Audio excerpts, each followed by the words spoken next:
الحمد لله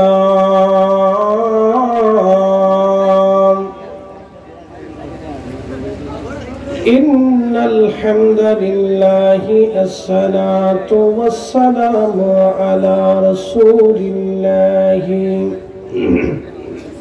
وعلى آله وأصحابه وأهل بيته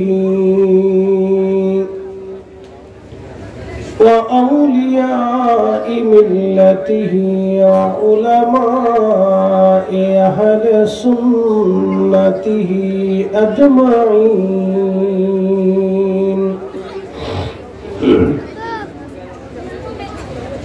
أما بعد فقد قال الله تعالى في كلامه المجيد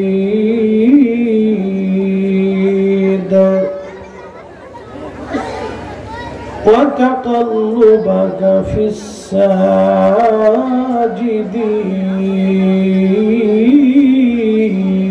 الساجدين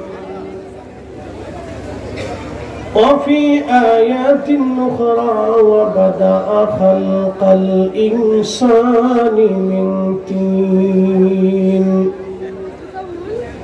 ثم جعل نسله من سلالة من ماء مهين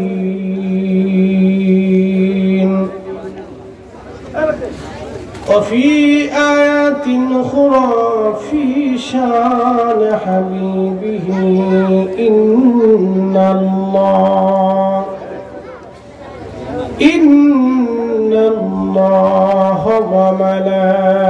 وملائكته يصلون على النبي يا أيها الذين آمنوا صلوا عليه وسلموا تسليما اللهم صل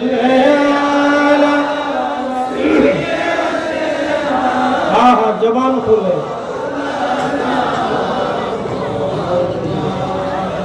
وعلى آل سيدنا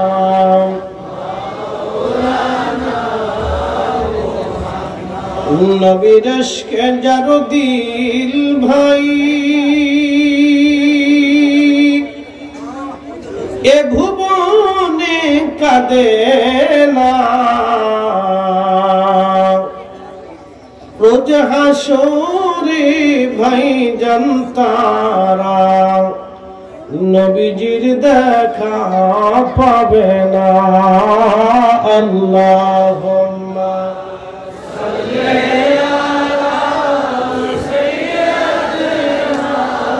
जवान खुले अल्लाह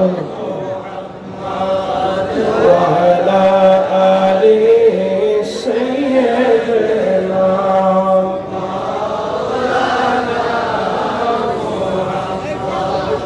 उरे जाऊरे महफिल रहमान जाऊरे उरे मदीना আমাদের দরুদ পৌঁছে দিয়া নূর নবীজির পাক রওজায় আল্লাহুম্মা সাল্লি আলা জবান খুলে আল্লাহু আকবার মুহাম্মাদ ওয়া আলা আলি سيدنا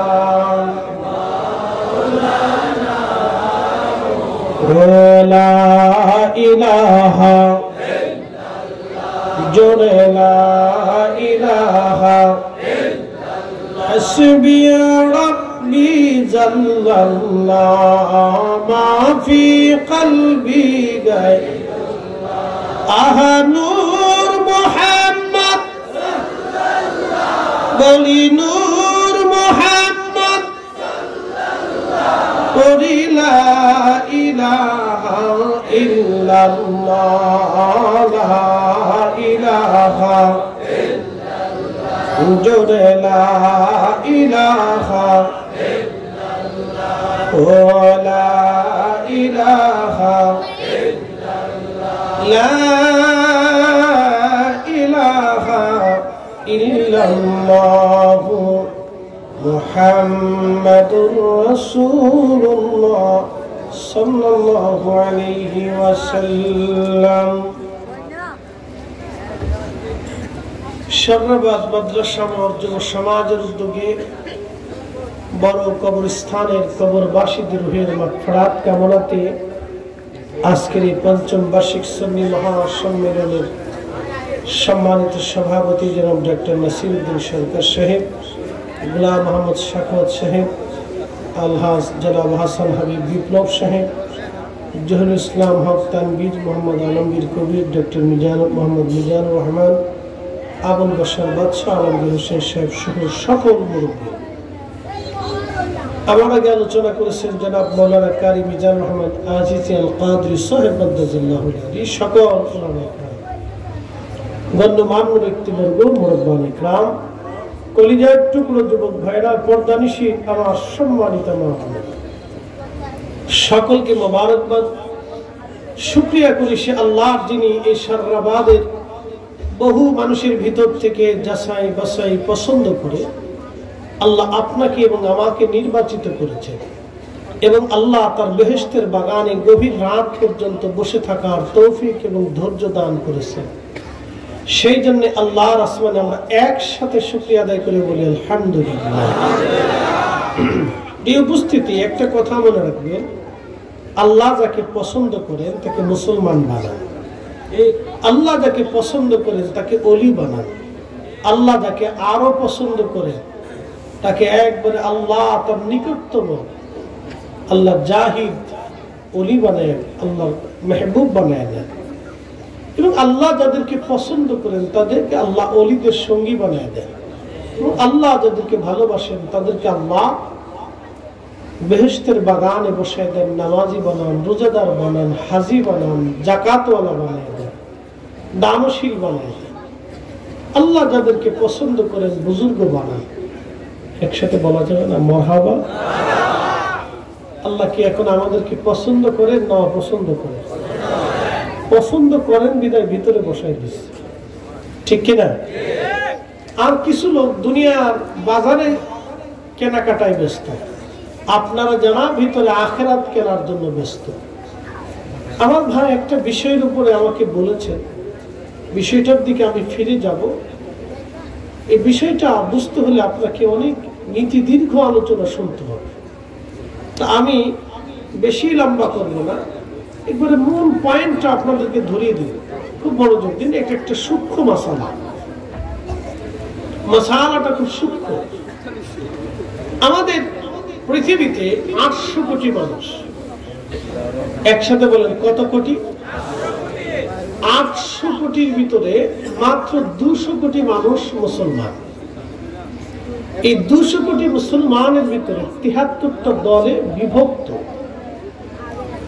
এই 73 দল কিন্তু আমলি বিষয়ের উপরে বিভক্ত না, বিশ্বাসের উপরে বিভক্ত। পৃথিবীতে বাকি 600 কোটি মানুষ বিভিন্ন বিশ্বাসের উপরে বিভক্ত। যেমন হিন্দু, হিন্দুদের ভিতরে অনেক দলে বিভক্ত। তারা যে এক দল তা কিন্তু না, তাদের ভিতরে বিভিন্ন দলে বিভক্ত। বলে কেমন বোঝাই? সনাতন ধর্মের বিশ্বাস হচ্ছে মৃত্যুর দেবতা আছে, পানির দেবতা আছে, খাবারের দেবতা আছে, আসমানের দেবতা আছে, আধারের দেবতা আছে, আলোর দেবতা আছে, গাছের দেবতা আছে, মাছের দেবতা আছে। এরকম দেবতা হতে হতে হতে হতে 33 কোটি দেবতা হয়েছে। এটা তাদের বিশ্বাস, তাদের ধর্ম বিশ্বাস, ওটা আমার কোনো আক্ষেপ নেই। বিশ্বাস এই তারা এই বিশ্বাসে তারা এক এক দেবতার এক একজন এক এক দেবতার পূজারী। কেউ সূর্যের পূজারী পূজা করে, কেউ গণেশের পূজা করে, কেউ ঠাকুরের পূজা করে, কেউ মা দুর্গার পূজা করে, কেউ কালীর পূজা করে, এরকম বিভিন্ন কেউ শিবের পূজা করে। হ্যাঁ, এরকম ভারতের ভিতরে আপনি দেখবেন এই আসামে এক দেবতার পূজা করে, দক্ষিণে আর এক দেবতার পূজা করে, পাঞ্জাবে আর এক দেবতার পূজা করে, এই উত্তরে আর এক দেবতার পূজা করে, কলকাতাতে আর এক দেবতার পূজা করে। এরকম নানান বিষয় তারা বিভক্ত মনোযোগ দিয়েছে। এটা তাদের ধর্মের বিশ্বাস। খ্রিস্টানরা তারা বিশ্বাস করে ভগবান আছে, গড আছে, আল্লাহ আছে, কিন্তু আল্লাহর বউ আছে। কি বুঝলেন আপনারা? আল্লাহর কুলাও আছে। আচ্ছা, যিনি সৃষ্টি করেন তার কি বউয়ের দরকার? কাম, ক্রোধ, লোভ, মোহ, কামনা, বাসনা, হিংসা, রিয়া, আশা, আকাঙ্ক্ষা, মৃত্যু, জীবন, হায়াত, আলো, আধার, অন্ধকার, সূর্য, গ্রহ, নক্ষত্র, ভূমন্ডল আর নবমন্ডল যাহা আছে সব কিছুর একচ্ছত্র মালিককে। না না না, একসাথে বলেন, একসাথে জোরে বলেন, জোরে শাহাদাত আঙ্গুল উঁচা করে বলেন, কে? আরো জোরে বলেন, কে? কোন সন্দেহ? তুমি রহমান, তুমি মেহেরবান, তুমি রহমান, তুমি মেহেরবান। অন্ধ গাহে না শুধু তোমারি গুণগান, অন্ধ গাহে না শুধু তোমারি গুণগান, বুঝেও বুঝে না তবু শান, তুমি রহমান, তুমি মেহেরবান। কখনো তোমাকে যদি ভুলি, হেদায়েতের আলো জেলে নিও কাছে তুলি, ঠাই দিও প্রিয়তম, ঠাই দিও প্রিয়তম, ওগো মহিয়ান, তুমি রহমান, তুমি মেহেরবান। খুব মনোযোগ দেবেন। ইম্পর্টেন্ট কথা হচ্ছে, যেহেতু ঈমান আকীদার কথা বুঝে যাবেন। খ্রিস্টানরা বলল আল্লাহ আছে, আল্লাহর স্ত্রী আছে। আল্লাহ কোরআনে বলে দিলেন লাম ইয়ালিদ ওয়া লাম ইউলাদ ওয়া লাম ইয়াকুল লাহু কুফুয়ান আহাদ। একবার জোরে বলা যাবে কি আল্লাহু আকবার?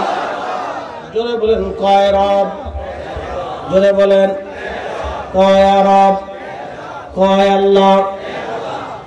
আল্লাহুস সামাদ, আমার রব কারো মুখাপেক্ষী না, সব সৃষ্টিগুলি আল্লাহর মুখাপেক্ষী। কুল হুয়াল্লাহু আহাদ, বলে দাও আল্লাহ এক, আল্লাহ এক। আহাদ আহাদ বলে বেলাল বছরের পর বছর কেঁদেছে, আর কাফেররা তার পিঠের চামড়াগুলি চাবুক দিয়ে পিটি পিটি উঠে ফেলে দিয়েছে। লা ইলাহা ইল্লাল্লাহ, এর পরের অংশের নাম মুহাম্মাদুর রাসূলুল্লাহ সাল্লাল্লাহু আলাইহি ওয়াসাল্লাম। অ্যাটেনশন, খুব মনোযোগ দিয়ে শুনবেন। লা ইলাহা ইল্লাল্লাহ, আল্লাহ ব্যতীত আর কোন রব নাই। কি কথা বলেন, ঠিক কিনা? এখন আমাদের দেশে এক দল আছে যারা বুকে হাত বেঁধে নামাজ পড়ে। তারা বলে কি জানেননি? বলে আল্লাহ তো মানি, কিন্তু আল্লাহ আকার। আর আহলে সুন্নাত ওয়াল জামাতের আকীদা আল্লাহ নিরাকার।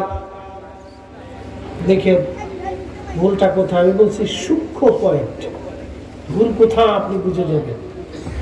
আল্লাহুস সামাদ, আল্লাহ কারো মুখাপেক্ষী না। খ্রিস্টানরা বলে আল্লাহ আছে, কিন্তু আল্লাহর বউ আছে, আল্লাহর ছেলে আছে। আমরা মুসলমানরা বলি আল্লাহ আছে, ছেলেও নাই, স্ত্রীও নাই। যিনি স্রষ্টা তার স্ত্রীর দরকার নাই, ছেলের প্রয়োজন নাই। ইহুদিরা বলে আল্লাহ আছে, কিন্তু আল্লাহর পুত্র আছে। এই আল্লাহর বেটার নাম উযাইর আলাইহিস সালাম। একবার জোরে বলা যাবে কি নাউজুবিল্লাহ? আমাদের দেশে শিখ আছে, শিখ, বৌদ্ধ আছে, বৌদ্ধ। এদের একটা ধর্মের বিশ্বাস আছে, শিখদের একটা ধর্মের বিশ্বাস আছে, ইহুদিদের ধর্মের বিশ্বাস আছে, খ্রিস্টানদের ধর্মের বিশ্বাস আছে, হিন্দুদের ধর্মের বিশ্বাস আছে। প্রত্যেক ধর্মের বিশ্বাস আছে। আমাদের বাংলাদেশে বাবাজি সারা পৃথিবীতে মুসলমান আছে। মুসলমানদের মধ্যে ৭৩টা দল আছে। নবীজি বলেন ইল্লা মিল্লাতা ওয়াহিদ, একটা দল জান্নাতে যাবে, বাদ বাকি সব দল জাহান্নামে যাবে। সাহাবীরা বললেন ইয়া রাসূলুল্লাহ, ওই জান্নাতি দল কারা? নবীজি বললেন মা আনা আলাইহি ওয়া সাহাবী, জান্নাতি দল আমি নবী এবং আমার সাহাবীরা যে ঈমান আকীদার উপরে প্রতিষ্ঠিত। এই ঈমান আকীদার উপরে যারা থাকবে তারা আল্লাহর জান্নাতি। একবার জোরে বলা যাবে কি মারহাবা? মনোযোগ দিন। মুসলমানদের দল মধ্যে দল ৭৩টা। জোরে বলেন কয়টা? একটা দলের নাম রাফিজি, আরেকটা দলের নাম খারেজি। রাফিজিরা বলে অর্থাৎ শিয়া। রাফিজিরা বলে হযরত আবু বকর, হযরত ওমর, হযরত আলী, হযরত ওসমান, এই তিনজন হযরত আলীরে ঠকাইয়া তারা খলিফা হইছে। হযরত আলীরে ঠকাইয়া তারা খলিফা হইছে। এরা বলে রাফিজিরা। আচ্ছা আপনারা বলেন, যারা বলবে আবু বকর এবং ওমর এবং উসমান তিনজন আলীরে ঠকাইছে, এই তিনজন হলো গাদ্দার। যারা এই কথা বলবে আপনারা বলেন তারা কি আর মুসলমান আছে? বুঝছে না বুঝছে? যেটা বলে মুসলমান আছে, কথা তো না আছে। আবু বকরকে জান্নাতি ঘোষণা আমরা দিছি না রাসূল দিছে? সহিহ বুখারীতে আসছে আল্লাহর নবী উহুদের পাহাড়ের উপরে নবীজি উঠলেন। এই ইকুকুমে সাউন্ড দাও, কেন গান গাইতে এসে? হ্যাঁ, আমার কথা বুঝতে হবে। যেহেতু বিষয় দিয়ে ফেলছেন আকীদা, অতএব এর বিষয়ে আমাদের উপর বিশদ জ্ঞান আনতে হবে। কথা ঠিক কিনা? আমাদের ছেলেরা এই লাউ বুঝে না, কদু বুঝে না, বিপদ আছে তো। শুনে যান, ঈমান কত দামি জিনিস। সহিহ বুখারীতে আসছে আল্লাহর নবী উহুদের উপর উঠলেন, তো সাথে আবু বকর, ওমর, উসমান, তিনজন। ঠিক উহুদ পাহাড় কাঁপতে শুরু করল। আল্লাহর নবী পায়ের গোড়ালি দিয়ে উহুদকে আঘাত করে বললেন, এ উহুদ থামো, তোমার উপরে একজন নবী, একজন সিদ্দিক, দুইজন শহীদ উপস্থিত। একসাথে বলবেন আল্লাহু আকবার। নবী আমার নবী সিদ্দিক আবু বকর, শহীদ হযরত ওমর এবং উসমান, দুইজন শহীদ, একজন সিদ্দিক। নবীজিকে সিদ্দিক যিনি বললেন তিনি আমার নবী। এখন যদি বলেন হযরত আবু বকর গাদ্দার, ওমর গাদ্দার, উসমান গাদ্দার, তাহলে আল্লাহর নবীর জবানের কালে গাদ্দারি এসে গেল। কারণ কোন গাদ্দারকে নবী সার্টিফিকেট দিতে পারে না। জোরে বলেন, জোরে বলেন। তাহলে তাদের আকীদার ভিতরে ভুল। জোরে বলেন কি আছে? দাজাল আছে। এই জন্য শিয়াদের মধ্যে পৃথিবীতে কোন শিয়াদের ভিতরে, রাফিজিদের মধ্যে কোন ওলি পাবেন না। আপনি দেখান ওলি আহলে সুন্নাত ওয়াল জামাতের ভিতরে হুজুর গাউসে পাক, হাসানি, হুসাইনি আহলে সুন্নাত ওয়াল জামাত, খাজা মাইনুদ্দিন চিস, আজমরি, সঞ্জরি আহলে সুন্নাত ওয়াল জামাত, বাহাউদ্দিন নকশবন্দ বুখারী আহলে সুন্নাত ওয়াল জামাত, মুজাদ্দিদ আল-ফাসানি সিরহিন্দি আহলে সুন্নাত ওয়াল জামাত, ইমাম আযম, ইমাম শাফিঈ, ইমাম হাম্বলি, ইমাম মালিক আহলে সুন্নাত ওয়াল জামাত। সুন্নি জামাত ছাড়া কোন মা ওলির জন্ম দিতে পারে না। কথা বলেন ঠিক কি না? আহলে সুন্নাত ওয়াল জামাত ছাড়া কোন মা ওলির জন্ম দিতে পারে নাই। আপনি খারেজি, এক দল আছে খারেজি, তারা বলে আবার আলী গাদ্দার। আসতে হলো কেন জোরে বলেন। এই খারিজিরা হযরত আলীকে শহীদ করেছে। আল্লাহর নবী বলেন খারিজিরা জাহান্নামের কুকুর। আর একদল আছে নাসিবী। এই নাসিবী কারা? তারা আহলে বাইতে রাসূলের দুর্নাম করত। আহলে বাইতে রাসূলের দুর্নাম করতে যাইয়া কাফির নাসিবীরা একটা হাদিস বানাইলো। পরে ফাতেমার কবরে এই যে আবু যর কবরে নামছে, আবু যর কবরে যাইয়া বলতেছে, কবর রে তুমি কি চিনো তোমার কবরের মধ্যে কারে নামাইলাম? তিনি নবীজির বেটি ফাতেমা। কবর কয় আমি নবীর বেটি চিনি না। কথা বুঝেন ভাই? এরা নাসিবীরা হাদিস বানাইছে। নবী কয়, কবর কয় আমি নবীর বেটির চিনি না। এরপরে কবরকে বলা হলো কবর। তুমি জানো আলীর স্ত্রীকে কবরে নামানো হলো, আলীর চিনি না। হাসান হুসেনের মারে কবরে নামানো হলো, হাসান হুসেনরাও আমি চিনি না, আমি চিনি আমল। দেখেন কত সুন্দর করে নাসিবের একটা হাদিস বানায়া বাজারে সাইডে দিয়েছে। কথা কন না কেন? ঠিক কিনা? এটা আহলে বাইত বিদ্বেষী নাসিবী। আহলে সুন্নাত ওয়াল জামাতের আকীদা, সাহাবীরা হক এবং আহলে বাইতে রাসূল সাল্লাল্লাহু আলাইহি সাল্লাম সম্মানের স্থান। আহলে বাইতে রাসূল আমাদের ঈমান, আর সাহাবীরা হলো ভালোবাসার জায়গা। কি কথা বলেন ঠিক কিনা? এটা আহলে সুন্নাত ওয়াল জামাতের আকীদা। আমরা সুন্নিরাই হক। তার বাস্তব প্রমাণ খাজা বাবা আজমেরি, তার বাস্তব প্রমাণ মুজাদ্দিদ আল ফিসানি, তার বাস্তব প্রমাণ হুজুর গাউসে পাক মুহিউদ্দিন আব্দুল কাদের জিলানী। কারণ আকীদা বিশুদ্ধ না হইলে তাদের ভিতর থেকে কারামত প্রকাশ পায় না, আর আকীদা বিশুদ্ধ না হলে ওলি হওয়া যায় না। বুঝতে কি কোনো অসুবিধা হবে? কাল ভালো করে বুঝে যাবেন। আরেক দল আছে মুতাজিলা। মুতাজিলাদের আকীদা কি জানেন? বলতেছি এবার। মুতাজিলারা বলে যে আল্লাহ খায়, আল্লাহ পড়ায়, আল্লাহ সবকিছু করে, তা আমার দোষ কি? আমি জেনা করি, আল্লাহ করায়, অকাম করি, আল্লাহ করায়, মিথ্যা বলায়, আল্লাহ করায়, চুরি করি, আল্লাহ করায়। কি বুঝলেন আপনারা?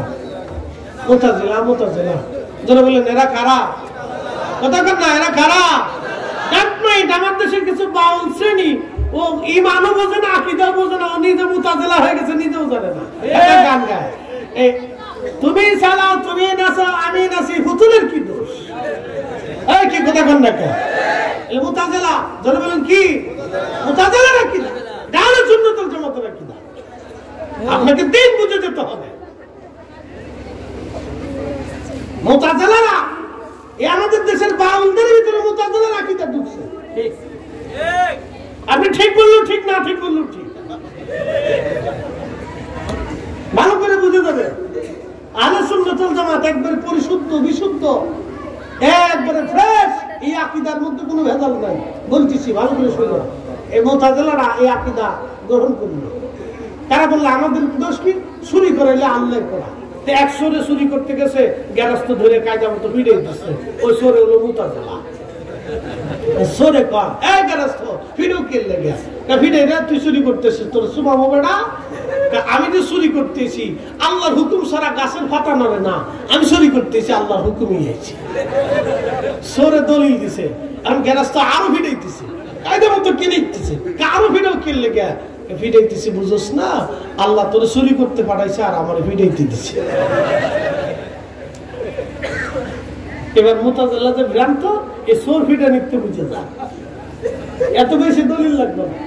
চোর ভিড়ে নিতে বুঝে যা যে এ দল ভ্রান্ত, আহলে সুন্নাত ওয়াল জামাত বিশুদ্ধ। কথা বলো ঠিক না ঠিক? নারে তাকবীর, আল্লাহু আকবার, নারে রিসালাত, আহলে সুন্নাত ওয়াল জামাত জিন্দাবাদ, জিন্দাবাদ। আরেক দল আছে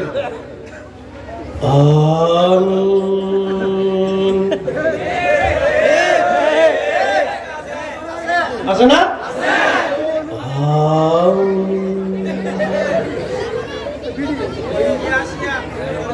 এরা কিন্তু মেড ইন সৌদি না, বর্তমান মক্কা মদিনাতে আমিন জোরে বলে। তারা কিন্তু শাফিঈ। আর বাংলাদেশে যেগুলি এরা মাযহাবী, এর কোনো মাযহাবী নেই, এর কোনো ফিকা মানে না, কোন দলের ভিতরে নাই, এটা হলো বেদল্যা ভেজাল্যা। কি কথা কর না কে? ভেজাল্যা কেমনে ভেজাল্যা দেখেন এদের আকীদা।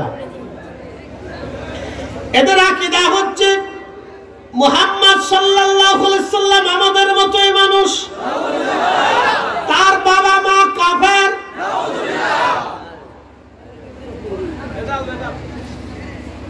বুঝেন? আল্লাহ নবীর বাবা মারে কাফের বলিয়া জাহান্নামে মনে করিয়া 1000 বছর সেজদা দিল, কাজ হবে না। কত মারাত্মক আকীদা, আপনি একটু চিন্তা করেন তো। আচ্ছা, আপনি আমার কাছে এসে বলেন ফরিদ হিসেবে আপনার বাপের গরু ছিল, আমি আপনার সুমানো আদর করবো, বইতে দিয়ে চা খাওয়ানো, তারপরে বৈরব থেকে সুন্দর করে মিষ্টি এনে খুব কায়দা করে আপনাকে মুহে মুখ দিয়ে খাওয়ানো খাওয়ানো। হ্যাঁ, আমার ডাইনিকে চলে গেছে, শামসুর কুবাই চলে গেছে। আমার অধিক দরকার নাই, অত বেশি দরকার নাই, বুঝছেন না? তা আপনি আমার বাপেরই বলেন ফরিদ সাহেব আপনার বাপ গরুছ, তা আমি যেমন আপনার সুমাবো না, ঠিক রাহমাতুল লিল আলামিন যেই নসল দিয়ে পৃথিবীতে আসছে ওই নসলকে যারা জাহান্নামী মনে করবে, আল্লাহর কসম আমরা তাদেরকে ইহুদিদের দালাল মনে করি। কথা বলেন ঠিক কি? তাকবীর, আল্লাহু আকবার, রিসালাত, মুফতি জহিরুল ইসলাম ফরিদ সাহেব, জিন্দাবাদ, জিন্দাবাদ, তাকবীর। গেজাল কেমনে ঢুকছে দেখছেন নি? টুপির ভিতর দিয়েছি, জুব্বার ভিতর দিয়ে চলে গেছি। হ্যাঁ, জুব্বা ছাড়ে না, বাপরে মা, মাঝে মধ্যে দেখি জুতা পাইতেও নামাজ পড়ে। কি এই নামাজের চাইতে জুতার দাম বেশি হয়ে গেছে। হাদিসে বৈধতা আছে, সহিয়া দিছে আছে, সহিয়া দিছে দাঁড়ায় মতন না আছে, হেঁটে মতন না কেন? কত বড় দুষ্ট চিন্তা করে দেখছে। হাজির এর লেগে তো হেগার ওই শায়েখরা আমিররা সৌদি আরবে 15টা 20টা 25টা 30টা করে বিয়ে করে। আমি চিন্তা করি এটি মানুষ না গরু না পাড়া কোনটা? এত বৌদি একটা মানুষ করেটা কি? আমরা তো একটা জ্বালায় বাসি। এদিকে ঠেলে এদিকে ঠেলে এদিকে ঠেলে এদিকে ঠেলে। বাংলাদেশের মেডিকেল পাল্লা করলেন গোষ্ঠী উদ্ধার হয়ে যেত। এই কথা কর না কেন? আমরা মেডিরা খুশি হয়ে গেছে না হুজুর, ঠিক আছে। আমরা দেশের মেডিকেল পাল্লা করলে ও বিয়ে করে গোষ্ঠী উদ্ধার করে দিত। বুড়ো আমের পুত্র বিয়ে করে দিত তারা। বুড়িগঙ্গের পানির ভিতরে দলে দলে সবাই তো তোর গোসল করাইলো।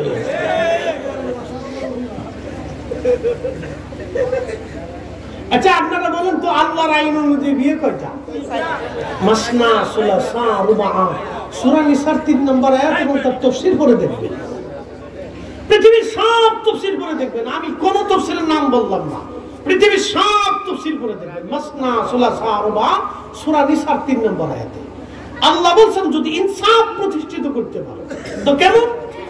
বড় বউ একটু বুড়া বুড়া হয়ে গেছে দেয়া, ছোটটা একটু জোয়ান জোয়ান দেয়, হ্যাঁ তাহলে খালি মার্কেটে যাবা উস্কা খাবা ফুচকা খাবা, তা চলতো না।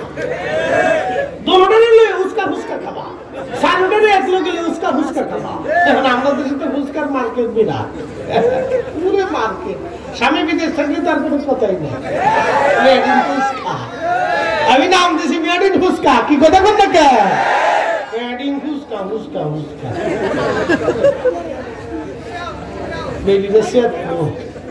এই হুজুর আর দাওয়াত দিস না।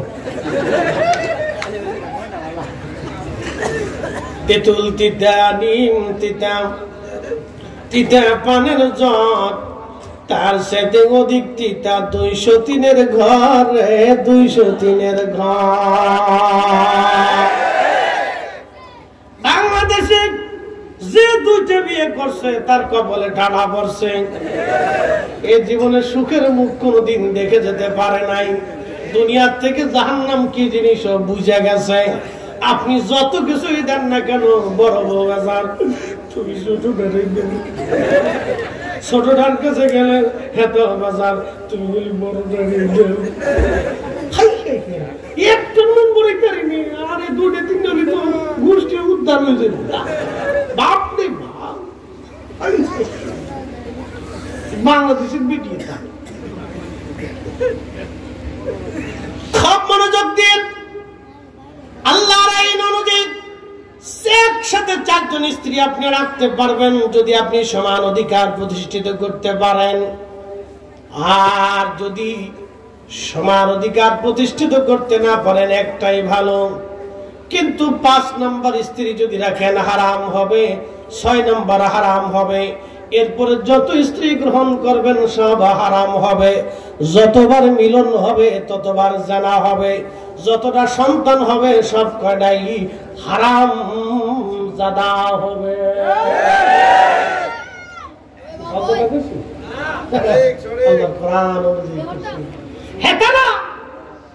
এইটা দেখে না খালি বাংলাদেশে মিলাদুন নবী বন্ধ করো, মাজার ভেঙে করো, আর খালি দেখে 8 টাকার তারাবি কেমনে বানানো যায়, এছাড়া আর কিচ্ছু চোখে দেখে না। কি কথা বল না কেন?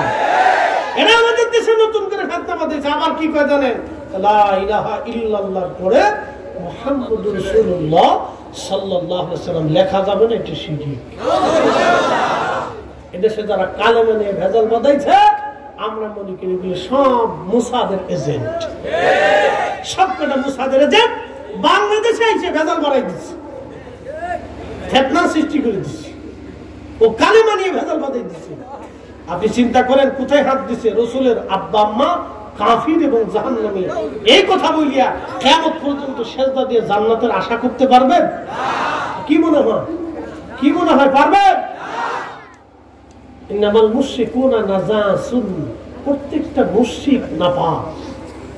আবার বলি প্রত্যেকটা মুশরিক নাপাক। বলে হুজুর কারণ কি? বলি জীবনে কোন মুশরিক জীবনে আপনি দেখেন নাই ওযু করছে, গোসল করছে, বা তারা পাক পবিত্র হয়েছে, তারা পেশাব করে পানি লয় না, বাথরুম করেও ঠিক মতো পানি খরচা করে না। এরপরে আরো আছে আপনার এই মিলন করে সহবাস করে তো গোসল মশল এগুলো ধার অনেকে ঠিক মতো দাঁড়েই না। এরপরে আরো কত কিছু আছে যে আল্লাহ বলেন ইন্নামাল, বিশেষ করে তারা আকীদাগত ভাবে নাপাক। ইন্নামাল মুশরিকুনা নাজাসুন, মুশরিক নাপাকদের ভিতর থেকে পাক নবীকে আল্লাহ আনতে পারে না। কথা বলেন না কেন? জোরে বলেন। নাপাকদের দেহের ভিতর থেকে রাসূলকে আল্লাহ আনতে পারে না, কখনোই না, অসম্ভব। রাসূলের আব্বা আম্মা যদি কাফের হয়ে থাকে তাহলে তাদের বিবাহ কিভাবে শুদ্ধ হয়েছে? তাহলে তাদের মিলন কিভাবে শুদ্ধ হয়েছে? তারপরে তাদের জীবন কিভাবে শুদ্ধ হয়েছে? তার পিতামাতা যদি কাফের হয়ে থাকে তাহলে তারা নাপাক ছিল, আর নাপাকি দেহের ভিতর দিয়ে কোনদিন পাক নবীকে আল্লাহ আনতে পারে না। কথা বলেন না কেন? অসম্ভব। যারা রাসূলের আব্বা আম্মাকে কাফের মনে করবে, বেঈমান মনে করবে, জাহান্নামী মনে করবে, সবকটা ইহুদিদের এজেন্ট, এগুলো সব মুসাদের দালাল। এগুলি হচ্ছে আমাদের দেশ। এবার একটা ঘটনা আপনাদেরকে শুনে কষ্ট হবে? চলবে? সারা রাত বুঝে কইছেন তো? তারপর কিন্তু ঠান্ডা নাই নাই বাইরে ফেলছি তারপর সারা যেহেতু বসে গেছে তাহলে সব পাক্কা ইমানদার। বুঝা গেছে বুঝা গেছে। রাত 2টা পর্যন্ত তারপর সারা বসে থাকে যারা, আর হেরাটা আমরা বলে সিন্নির পাগল।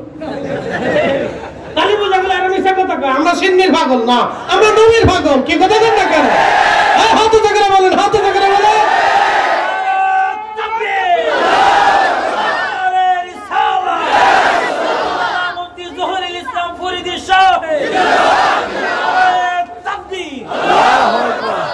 জাগো সুন্নি মুসলমান, শোনো সুন্নি মুসলমান, ময়দানেতে প্রমাণ হবে, ময়দানেতে প্রমাণ হবে আসেনি ঈমান। সুন্নি মুসলমান, জাগো সুন্নি মুসলমান, আমরা হলাম নবীর সেনা, ভয় করি না বলে দেব মা। কিরে তোরা কথাবার্তা বুঝলি?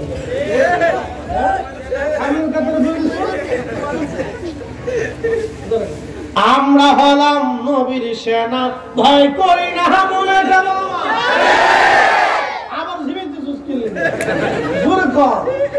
চিন্তা করে রাত 2টা পর্যন্ত খাবার ছাড়াই পার্টি বসে দিচ্ছে। আগামী সিফা চালানেরা হুসাইনি সৈনিকেরা কি কথা বলতে পারে? আমরা কবরে চলে যাবো, এই আদলা বাহিনীর উপরে পড়ে থাকবে। ওরাই মাহবুব ওই যে একটা দুনিয়াত নাই, ওরা চলে গেছে আসলে মাঠে চলে গেছে। উড়া উড়া উড়া থাক থাক থাক থাক থাক থাক থাক, ও দুনিয়াত নাই। ও চিন্তা করছে থাকি আর না থাকি মাঠ ছাড়তাম না, ও মাঠেই ফেলে দিয়েছে। কি কথা বলতে পারে? থাক থাক ঘুমা দিয়েছে, থাক ও মাঠ ছাড়ে নেই। তারপর না করাটা তো ভুল হয়েছে, কিছু তো করা হয়েছে, কিছু জিলাপি দিলে তো ভালো আছে, তাহলে একটু খেজুর মেরে দিলে চলত। আল্লাহ রসুল বিয়ে করার পরে খেজুর দিতে মসজিদে বিয়ে হইতো। কোন জায়গা? কারণ আমরা দেশের কাজে তো অনেক কাজ আছে, বুঝতেই পারি না। এটা বিয়ে করাইতে আছে, এটা দিয়ে বিয়ে করাই না। তারা আইলে সুন্দর করে আগে পুকুরে সুবাইয়া গোসল করে পাক করিয়ে দেয়। বিয়ে বিশুদ্ধ না হলে বাকি যা আছে সব অশুদ্ধ হয়ে যাবে, ঠিক কিনা? বিয়ে বিশুদ্ধ হইতে। আর দেখছেন তো বাজে খালি রাত ধরে মানুষ সারা গ্রামের মানুষ ঘুমাইতে পারে না, এটা কুকু কুকু কুকু। মাঝে মধ্যে দেখি তো বাজনা বাজতেছে রাত 2টা 3টে, তো আমরা তো গাড়ি নিয়ে চলি, তখন দেখা যায় কুকু কুকু কুকু। বুঝি না কি কয় না কয়, পোলা পানি হেঁটে আছে কুকু কুকু, বুঝে আসে। এটা দিয়ে বিয়ে হইলে বিয়ে অশুদ্ধ হবে, কি কথা কর না কে? বিয়ের ভিতরে ঠাটা পড়বে, ঠাটা ঠাটা না, এগুলো করা যাবে না ভাই। আপনাদেরকে বলি, আল্লাহ রসুলের জমানাতে বিয়ে কত প্রসিদ্ধ ছিল। আগের নারীরা বাসরাতে কোন শীত পড়তে আর আমাদের বেডিরা কুকু কুকু কুকু, অজু নাই, গোসল নাই, কিতা নাই, কিচ্ছু নাই। অজু অজু করে না, অনেক বেডি আছে মহিলারা আছে অজু করে না, মেয়েরা তো অজু বুঝেই না। অজু করবো কোন সময়, তার মেকআপ নষ্ট হয়ে যাবে, এটা মেকআপ নষ্ট দিয়ে অজু করবো কোন সময়? বাপরে মা, আপনি শহরের দলে, দুপুরের দলে, রাতের দলে আয়না লয়ে যায়, কলেজে যায় ডলে, পার্কে যায় ডলে, সমুদ্রে পারে। আপনি দেখলেন কেন? আমরা চোখ তো কানা না, চশমা যাই লাগাইছি, চোখে দেখা যায়, চশমা লাগাইছি যাতে ভালো দেখা যায়। কি চশমা, চশমা ছাড়া ভালো দেখা যায় না। চশমা যখন দিই তখন পরিষ্কার দেখা যায়। কিন্তু সমুদ্রে আরকে পার্কে রাস্তাঘাটে কোনাকাঞ্চি দিয়ে যাওয়ার সময় আমরা দেখি যে সবই আছে। এটা বেশি দিন চললে বোঝা যাবে কিয়ামত কাছাই গেছে, কথা ঠিক কিনা? যদিও আমি হাসতে হাসতে বলতেছি, কিন্তু সব কিয়ামতের আলাদা। আল্লাহ নবী বলছেন প্রকাশ্য যেন হবে। আজকে আপনি যে রমনা, বলদা, যত গার্ডেন আছে আর সমুদ্রের কিনার আছে, আপনি যা দেখবেন হাজার হাজার বেহা নারী, আন্দা গান্দা পচা নারী, বেহা নারী, অর্ধলঙ্গ, টিকটক শিক্ষক সারা রাস্তা ঘুরে চলতেছে। আমি মাঝে ঢাকার আমার বাসায় ঢোকার সময় ওই পদ্মা সেতুর লাইনে বাসা, বুঝতে পারতেছেন মাঝে মধ্যে মোটরসাইকেল দিয়ে চিন্তা করতেছে সামনেরটা বেটা না পিছেরটা বেটা, বুঝা যায় কোনটা বেটা, পিছে না সামনে। পিছেরটাও জিন্সের প্যান্ট শার্ট গায়ে দেওয়া, সামনেটাও জিন্সের প্যান্ট শার্ট গায়ে দেওয়া, কোনটা বেডি বোঝা যায় না। মাঝে মধ্যে চুল দেখে বোঝা যায় না পিছেরটা জলদিস, বুঝতে পারছেন? এইটা চলতেছে। এটা যদি কারো কপালে বউ হিসেবে আসে তাহলে বুঝবেন তার কপাল জিন্দিগিতে দুনিয়াতে কপালের উপরে আল্লাহ সিল মেরে দিচ্ছে। কি কথা কর না কে? কপালের উপর ঠাড়া করছে। এই জন্য হিসাব কিতাব করে কাজ করা। তো অনেক দূর ওয়াজে চলে আসছি, জায়গা মতো চলে যায়। ঈমান আকীদার কথা বলছিলাম। বিশ্ববিখ্যাত মুসলমানদের অন্যতম খলিফা, মুসলমানদের দ্বিতীয় ওমর, যাকে বলা হয় ওমর ইবনে আব্দুল আজিজ, আল্লামা ইমাম জালালউদ্দিন আস-সুয়ুতী রাহিমাহুল্লাহ আজ থেকে 550 বছর আগে একটা কিতাব লিখেছেন, আল আবিলিল ফতোয়া, আল মুজাল্লাদুস সানি, দ্বিতীয় খণ্ডের মধ্যে তিনি একটা অধ্যায় করেছেন, মাসালিকুল হুনাফা বিওয়ালিদাইল মুস্তাফা, আল্লাহর নবীর পিতামাতা দুইজন জান্নাতি, ব্যাপারে তিনি একটা রিসালা করেছেন। এর ভিতরে তিনি একটা ঘটনা লিখেছেন, বিশুদ্ধ ঘটনা। বিশ্ববিখ্যাত এই মুজাদ্দিদ এবং ইসলামের দ্বিতীয় ওমর ইবনে আব্দুল আজিজ রাদিয়াল্লাহু আনহু বসে আছেন। এক গভর্নরকে দাওয়াত করেছেন, তিনি গভর্নরকে আসতে বলেছেন। গভর্নরকে প্রশ্ন করলেন, গভর্নর তুমি তো মুসলিমদের গভর্নর, তো মুসলমানদের গুরুত্বপূর্ণ ধরেন গোয়েন্দা ডিভিশনের একটা গুরুত্বপূর্ণ দায়িত্ব একজন কাফেরকে কি করে তুমি দায়িত্ব দিতে পারো, অথচ এটা ইসলামী খেলাফত, এই খেলাফতের গোপন তথ্যগুলি সেটা প্রচার করে দেবে।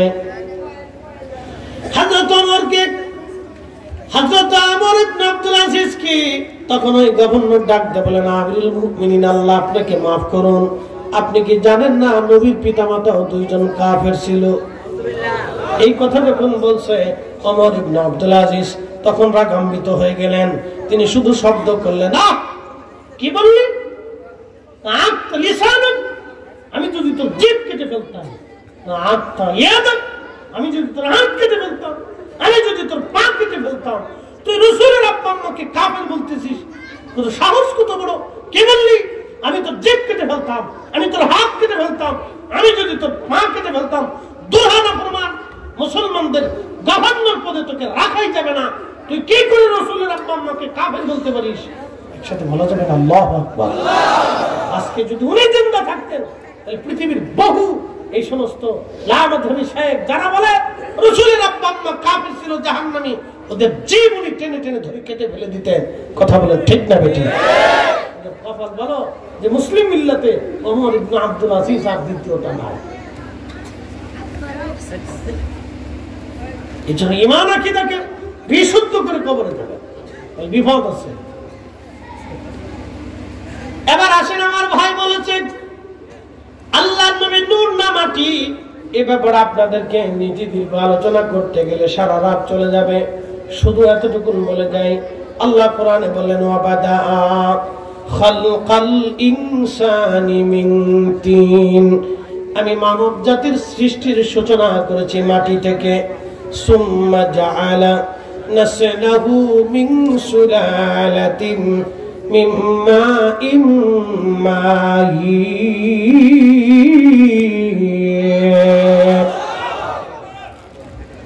আমি মানুষের বংশ বিস্তার করেছি মানব শরীর থেকে নির্গত বাবার পৃষ্ঠদেশ থেকে একটা পানি, মায়ের বক্ষ দেশ থেকে একটা পানি, মানব শরীরের নির্যাস পানির ভিতর থেকে আমি ওই ধাবমান পানি থেকে মানব জাতির বংশ বিস্তার করেছি। ছেলে দিয়েছি, মেয়ে দিয়েছি, নাতি দিয়েছি, পুতি দিয়েছি, আমি সংসার দিয়েছি, জীবন দিয়েছি। এইভাবে পৃথিবীতে মানব জাতির বংশ বিস্তার করেছি আমি রব, এইভাবে করেছি। কিন্তু মানুষের সূচনা করেছি মাটি থেকে।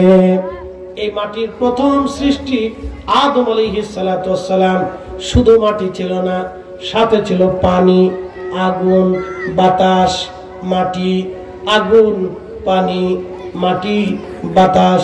মানব শরীরে দেখবেন আগুন, পানি, মাটি, বাতাস, চারটে পদার্থ না হলে মানুষ বাঁচে না। আগুন না হলে মানুষ বাঁচে না, বাতাস না হলে মানুষ বাঁচে না, এবং পানি না হলে মানুষ বাঁচে না, মাটির অংশ না হলে মানুষ হয় না।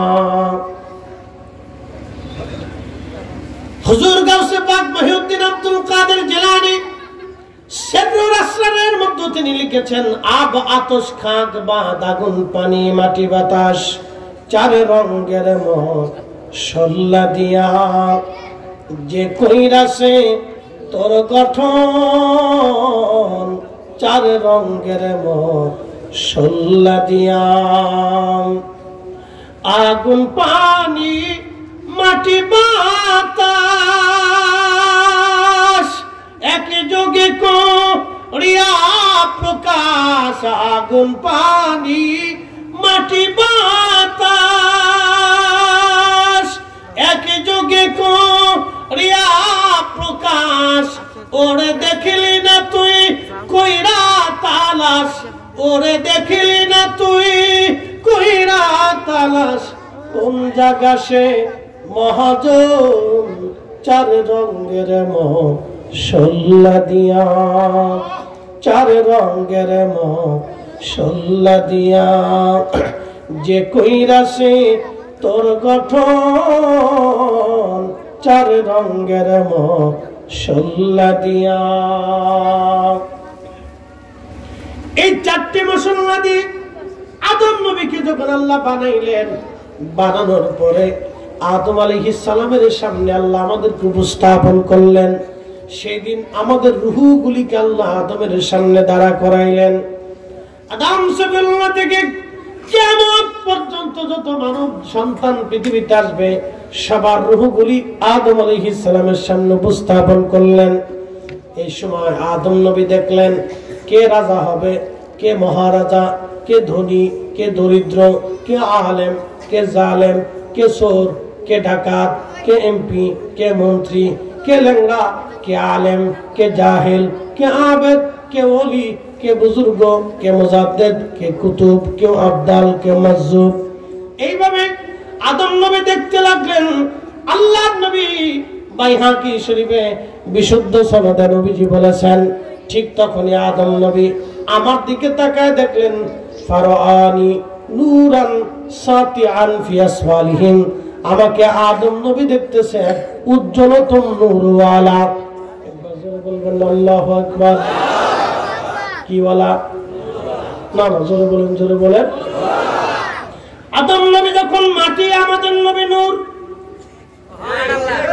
জোরে জোরে জোরে জোরে জোরে বলেন, হাদিস বুঝে যাবেন। আদম নবী মাটি, ওবাদা খালকাল ইনসানি মিন তিন।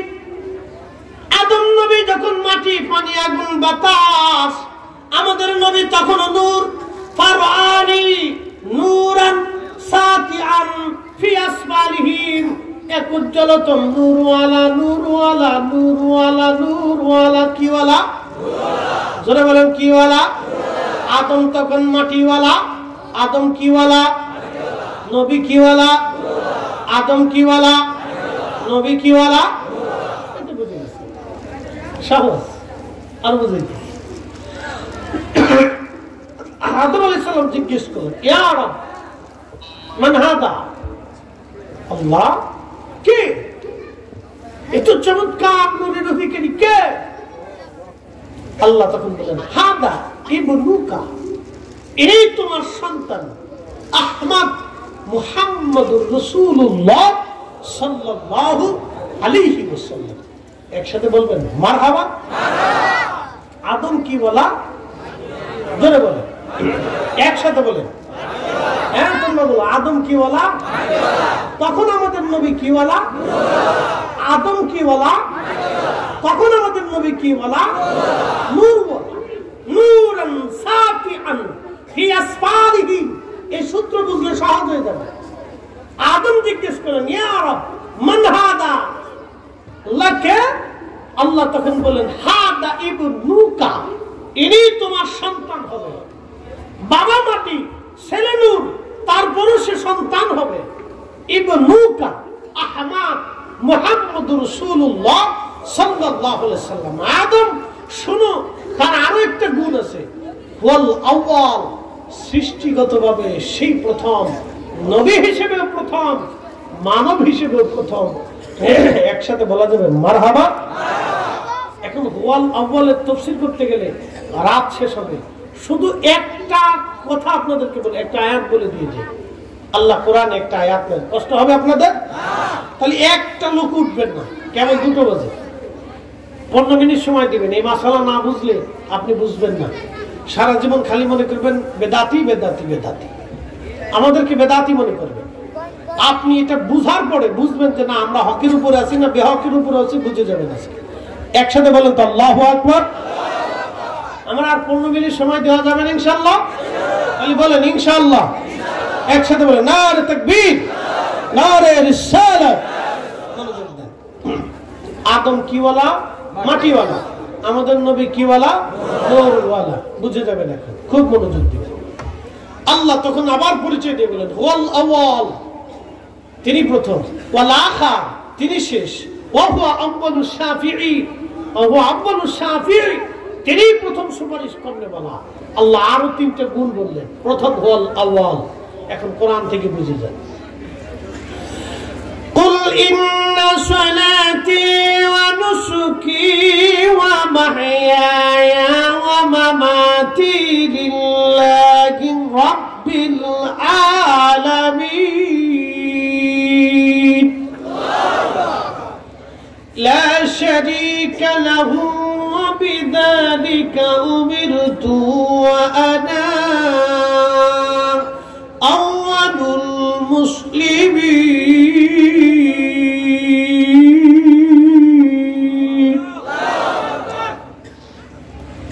আয়াত আল্লাহ বলেন, হাবিব আপনি বলে দেন, নামাজ, জিন্দেগি, মৃত্যু, কুরবানি সব আমি আল্লাহর জন্য হবে।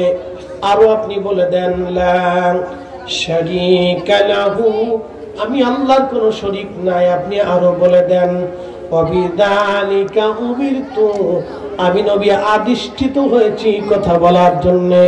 ওয়া আনা আউয়ালুল মুসলিমিন, আমি নবী প্রথম মুসলমান।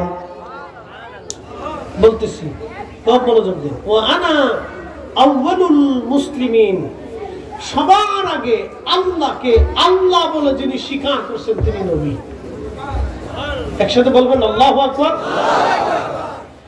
এই পৃথিবীতে যত জীব, ভূমণ্ডল নবমণ্ডলে যত জীব, সবার আগে তো আল্লাহ ফেরেশতা সৃষ্টি করেছে। তারপরে জিন, আমার মানব জাতির কোটি কোটি বছর আগে জিন সৃষ্টি করেছে। তারও কোটি কোটি বছর আগে আল্লাহ ফেরেশতা সৃষ্টি করেছেন। আমার নবীকে আল্লাহ বললেন, হুজুর আপনি বলে দেন, আপনি প্রথম মুসলমান। আমি আল্লাহকে আল্লাহ বলে আপনি আগে স্বীকার করেছেন। আপনি নবীর আগে কেউ আমি আল্লাহকে আল্লাহ বলে স্বীকার করে নাই। তার মানে ফেরেশতারা আল্লাহ বলার আগে, আমার রাসূল আগে আল্লাহ বলেছে। আরশে মুআল্লার পানি সৃষ্টির সব আগে আল্লাহ বলার আগে আমার নবী আগে আল্লাহকে আল্লাহ স্বীকার করেছে। জিনেরা আল্লাহ বলার আগে আমার নবী সবার আগে আল্লাহকে আল্লাহ স্বীকার করেছে। तमाम সৃষ্টির মাখলুকগুলি আল্লাহকে আল্লাহ বলার আগে আমার রাসূল সবার আগে আল্লাহকে আল্লাহ বলেছেন। তাহলে এই আয়াত থেকে বোঝা যায় আমার রাসূল সবার আগে। এইজন্য আল্লাহ বলে দিলেন, আদম হুয়াল আউয়াল, আমার নবী প্রথম, আমার নবীর আগে কেউ না। একবার জোরে বলা যাবে কি মারহাবা। ওয়া হুয়া ওয়ালা খা, তিনি শেষ নবী, এই নবীর পরে আর কোন নবী হবে না। ওয়া হুয়া আব্বালুশ শাফি, তিনি কিয়ামতের ময়দানে প্রথম সুপারিশ করনেওয়ালা। খুব মনোযোগ দিবেন, আমার নবী তখনও নূরওয়ালা, আদম আলাইহিস সালাম যখন মাটিওয়ালা। এরপরে আদম সফিউল্লাহর পবিত্র জেসেমে পবিত্র সুলবে আমার আল্লাহ রাব্বুল আলামিন নূরে মুহাম্মাদি দিয়ে দিলেন। এটা আমি বলি নাই, মোল্লা আলী কারি মাক্কি 450 বছর আগে একটা কিতাব লিখেছেন, আল মাউলিদুর রাবি ফি মাউলিদিন নবী। এই কিতাবের মধ্যে তিনি লিখেছেন আদম সফিউল্লাহর পবিত্র সুলবে নূরে মুহাম্মাদি আল্লাহ দিয়ে দিলেন। একবার জোরে বলা যাবে কি আল্লাহু আকবার। পৃথিবীর প্রায় 27টি কিতাব আসছে। আমার নবীজি তাবুকের যুদ্ধের ময়দানে আল্লাহ নবীর জীবনের শেষ জিহাদ, এরপরে আর কোন জিহাদে নবী অংশগ্রহণ করেন নাই। 30,000 সাহাবী নিয়ে আমার নবী তাবুকের যুদ্ধের ময়দানে যখন গেলেন, তখন নবীজির চাচা হযরত আব্বাস দাঁড়ায় বলেন, ইয়া রাসূলুল্লাহ, আমি আপনার সামনে একটা কবিতা বলতে চাই। আল্লাহ নবী বললেন, চাচা যান বলেন, কি কবিতা বলবেন? আমার নবীর শানে একটা নাতে রাসূল লিখবেন, যেমন কাজী নজরুল লিখেছেন, আমি যদি আরব হতাম মদিনারি পথ, সেই পথ দিয়ে হেঁটে যাইতেন নূর নবী হযরত, নূর নবী হযরত। ঠিক কি না? আল্লাহ নবীর চাচা বলতেছিলেন, আমার ভাতিজা, আমার নবী, আল্লাহ রাব্বুল আলামিন আপনাকে এই পৃথিবীতে আদম আলাইহিস সালাম যখন জান্নাতে, আপনি নবী আদমের সঙ্গে জান্নাতে ছিলেন। এরপর আদম দুনিয়াতে, আপনি নবী দুনিয়াতে। এরপর আপনি চলে আসলেন। হুজুর দুনিয়াতে নামানোর পরে আল্লাহ আপনাকে কিভাবে আনলেন? আমি আগের টুক বাংলা বললাম, এখন মূল আরবি টুক বলতেছি, শুনে নেন। তখন নবীজির চাচা বলতেছিলেন, তুনকালু মিন সালিবিন ইলা রাহিমিন ইযা মাদা আলামু বাদা তাবাক তুনকালু মিন সালিবিন ইলা রাহিমিন ইযা মাদা আলামু বাদা তাবাক। নবী গো, আল্লাহ আপনাকে আনতে আনতে আদম আলাইহিস সালামের চুল থেকে নামায়া শীষের চুলবে, চুল থেকে রেহেম, রেহেম থেকে চুল, চুল থেকে রেহেম, রেহেম থেকে চুল। হুজুর, আমার নবীজি যখন নূহ নবী কিস্তির মধ্যে ছিল, তখন নূহ নবী একা ছিল না, নূহ নবীর চুলবে নবী আমাদের রাসূলের নূর মুবারক ছিল, নূরে মুহাম্মাদি ছিল। এই চুল থেকে নামায়া আল্লাহ নূহ নবী থেকে নামায়া, যদি নূরে মুহাম্মাদি নূহ নবীর চুলবে না থাকতো, তাহলে নূহ নবী পানির মধ্যে ডুবে মারা যাইত। আমার নবীকে নামায় নিয়ে আসলেন, নামায়া পর্যায়ক্রমে হযরত ইব্রাহিম খলিলুল্লাহর চুলবে আল্লাহ আনলেন। খোদার খলিল ইব্রাহিম আলাইহিস সালাম যখন চুলবে আগুনের মধ্যে ছিলেন, তখন ইব্রাহিম একা ছিল না, ইব্রাহিমের